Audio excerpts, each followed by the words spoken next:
Andrew, I've been diagnosed with shoulder bursitis and I still feel pain when I lift my arm. Why is it taking so long to go away? So with shoulder bursitis, there are 8 shoulder bursas in the surrounding capsule, and of course at the back as well, not just from the front. So bursa's job is to help lessen the frictioning for the tendons and the muscles that's gliding over into the socket of wherever the location may be.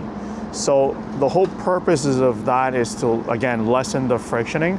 So if it's frictioning too much, the bursa gets inflamed. So unless you are holding the shoulder joint or fixating the shoulder joint where the shoulder is not moving completely, that's gonna allow proper healing. So again, it depends on the situation of the bursa, what stage of the bursa it is. Is it fully inflamed, mild inflammation? Like what is it right now? So to answer you why it's taking this long, for bursa, it could take 4 to 6 weeks, it could take 2 to 4 weeks, but again, depending on the stage of that bursa and how bad that inflammation of the bursa is, that determines the outcome from it. What causes it? The cause of it is because of constant frictioning.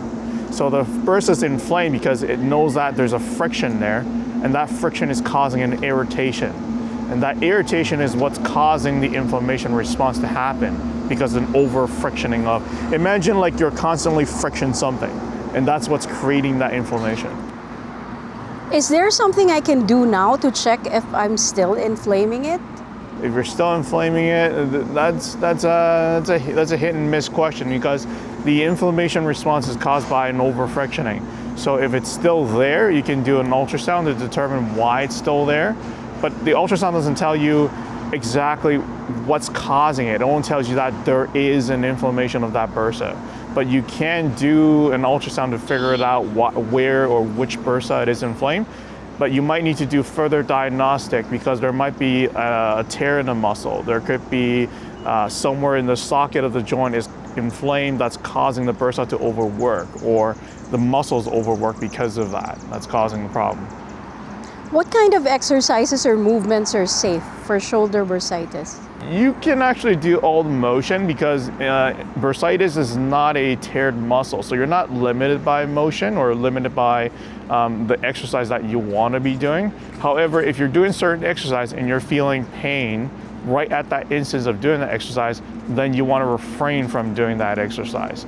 So again, each bursa, different location, have different use for the shoulder joint. So I can't really say just because you have a shoulder bursitis, you cannot do this or you cannot do this motion, because it depends on what bursa it is. So should I stop the movements that make it painful? Like for example, when I reach in the back of my car. If you're reaching the back of your arm and it hurts, then obviously stop doing that.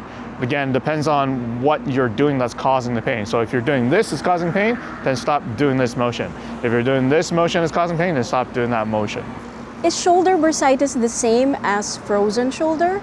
No, shoulder bursitis and frozen shoulder is completely different diagnosis. Frozen shoulder is an actual capsule of inflammation. So the whole bone in here is frozen in that language, and you can't lift it at all. It'll be like your first sign of frozen shoulder.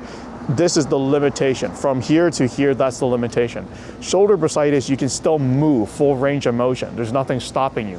But when you move to a certain range, you will feel pain depending on if this is that bursa. So if this is that bursa, then certain range, then you'll cause that pain. Or if the bursa is on the top there, then this certain motion will cause that pain. Or if the bursa is at the back that's causing the inflammation, doing that will cause the pain. So it's very, very different from a bursitis to a frozen shoulder. Frozen shoulder versus shoulder bursitis. Can one have both? You can have both. You can have frozen shoulder and a bursitis, but normally if you have frozen shoulder, it's unlikely to see actual bursitis. But a bursitis, it doesn't mean bursitis can turn into a frozen shoulder, but there might be symptoms of it that mimics it. Or you might gradually not turning into one, but because of you're so careful of it, and then inflammation starts to increase, and then you might have a precursor. Precursor means that you might have another existing condition that might lead to it. That turns into a frozen shoulder. But not specifically you have a bursitis, means that you will for sure have a bursitis. frozen shoulder. So do I just wait for my bursitis to go away? So for bursa, from 2 to 4 weeks, generally it'll heal on its own if it's a mild, less irritation bursitis. But from 4 to 6 weeks, if the pain is still there and it hasn't changed, it's always been the same, then you need to start doing therapy for it. Because from that stage, the inflammation response is still there, it's becoming more and more chronic, so it's not gonna go away on its own, and you definitely need therapy for it.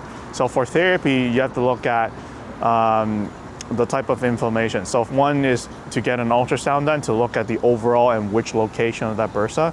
Second things you can do is you can do an ultrasound therapy on it. You can do pulse electrical magnetic field therapy for it. Aside from using the standard IFC and TENS machine, there are many different ways of targeting the bursitis, including red laser. But for us, our osteo, we might do not just the shoulder muscle on the back there to loosen it up, so that way the joint is not being restrictive, so more blood flow happens for the shoulder. And then of course we'll do some stability training for the joint shoulder, so then the muscle doesn't irritate the bursa.